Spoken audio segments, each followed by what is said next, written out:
신대와 응 8년 서기 172년 한나라 대군이 쳐들어 왔으나 명림답부의 활약으로 자원에서 크게 물리쳤다. 12년 후 고국천왕 6년 서기 184년 다시 한나라 대군이 쳐들어와 동생 계수를 보냈으나 패하자 직접 군사를 이끌고 출전해 대승을 거둔다. 그해 한나라는 황건적인 난이 일어나자 그토록 쇠약해지고 혼란의 시대가 시작된다. 난이 전국적으로 확대되자 한조정은 진압에 나서지만 고구려 원정의 병력을 소진한 탓인지 진압에 어려움을 겪는다. 황건적 토벌과 십상시의 난을 계기로 멀리 서량에 있던 동탁은 낙양에 입성하고 권력을 쥐게 된다. 그의 부하 서영의 추천으로 공손탁이 요동태수로 부임하게 된다.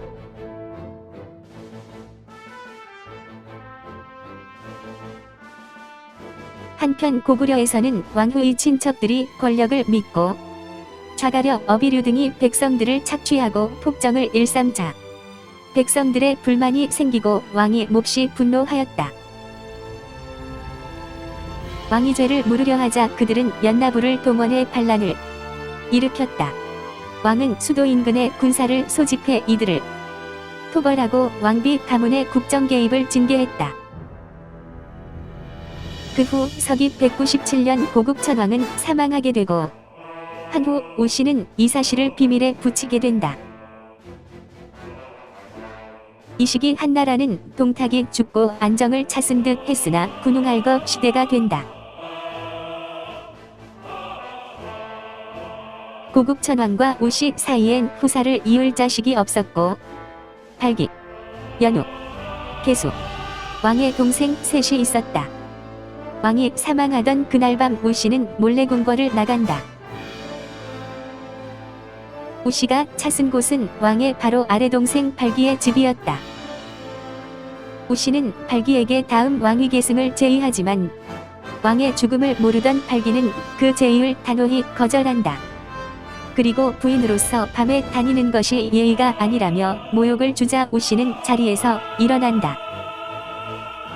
오씨는 궁궐로 가지 않고 그 아래 동생 연우의 집으로 향한다. 연우는 형 발기와는 다르게 오씨를 대문 앞에서부터 잘 맞이해 주었다. 그러자 오씨는 왕의 승하 사실을 말하고 형 발기의 모욕적인 행동과 후사 이야기를 한다. 그러자 연우는 하인을 시키지 않고 본인이 직접 고기를 가져와 오씨를 극진한 대접을 한다. 그러다 직접 고기를 썰다가 그만 손을 베게 되고 지켜보던 오씨는 자신의 치마 허리띠를 풀어 연우의 손을 싸매 주었다. 이 두 사람은 1년의 과정으로 서로의 뜻과 마음을 확인하게 된다. 오씨는 형사수취제란 제도를 이용해 좌가려의 반란으로 위축된 자신의 가문과 연나부를 다시 일으키려 했다. 이제 시간이 되어 두 사람은 서로 손을 잡고 같이 궁궐로 향했다. 아침이 되자 오씨는 고국천왕의 죽음을 알리고 임종전 차기왕으로 연우를 지명했다고 공표한다. 뒤늦게 이 사실을 알게 된 발기는 분노하여 사흘 동안 성을 포위하며 왕위 계승의 부당함을 주장했다. 하지만 아무도 발기를 따르는 자가 없자 달아나 버리고 이렇게 연우는 고구려 10대 산상왕에 즉위한다. 이때 발기는 요동을 다스리는 공손탁에게 비르부 3만을 이끌고 망명한다. 당시 공손탁은 중원의 혼란 속에 독자 세력을 구축하고 있었고 오환족을 제압하고 고구려와는 사이가 안 좋았으며 북부여의 위구태왕에게 딸을 시집보내 오호관계를 맺고 있었다. 발기는 공손탁으로부터 3만의 군대를 빌려 고구려를 침략하게 된다. 산상왕은 동생 계수로 하여금 맞게 하였고 전투에서 계수가 승리하자 발기는 달아났다. 계수는 발기를 추격해 꾸짖자 조국을 배신했다는 생각에 괴로워하다 배천에서 스스로 목을 찔러 자살했다. 산상왕이 즉위한 후 중원에선 패권을 다툰 큰 전투가 벌어진다. 군웅활거 시대의 최대 세력으로 성장한 원소와 조조가 관도에서 맞붙어 조조가 승리해 화북을 제패하게 된다. 이후 204년 요동의 공손탁은 사망하고 그의 장남 공손공이 그 지위를 물려받았다. 산상왕은 나라를 잘 다스리고 있었으나 아직 후사가 없어 고민이었다. 그러던 어느 날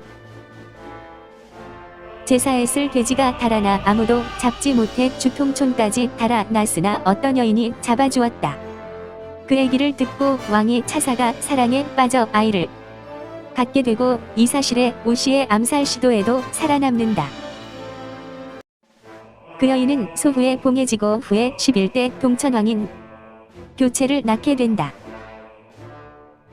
그해 서울을 한도성으로 옮겼고 217년 한나라 평주 사람 하요가 난을 피해 처녀호를 이끌고 와서 책성에 살게 했다.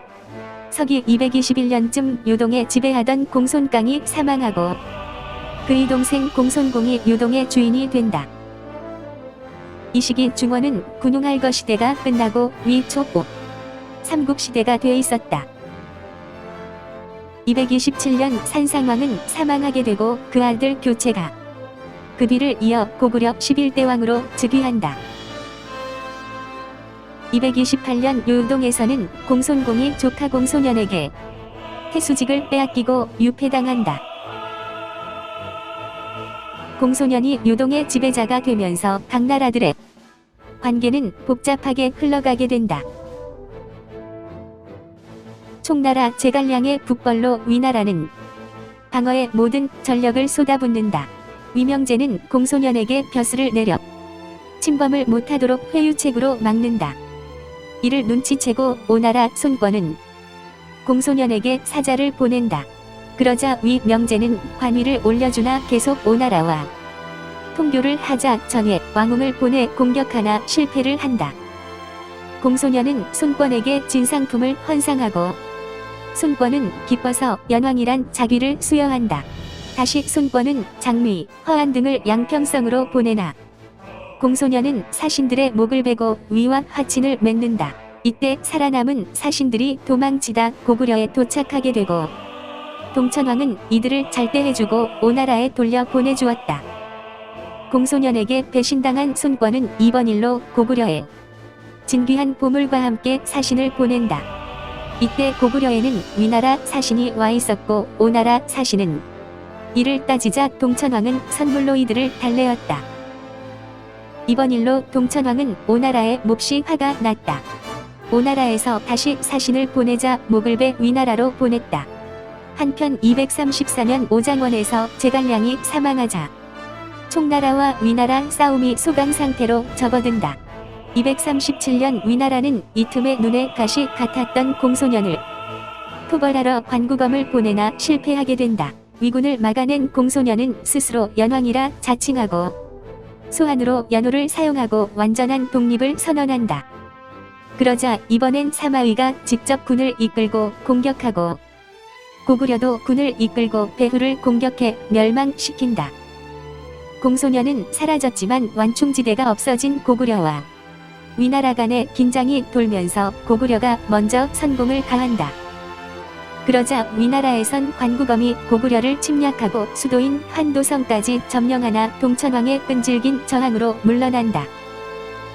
이후 249년 사마위는 고평능이변으로 권력을 쥐고 죽자 그 자식들에게로 권력이 넘어간다. 동천왕이 죽고 12대 중천왕이 즉위했다. 259년 울지해가 쳐들어오나 양맥곡에서 격퇴당한다. 263년 위나라는 촉을 멸망시키지만 사마염이 조헌에게 양위를 강요해 위는 멸망하고 진이 건국된다.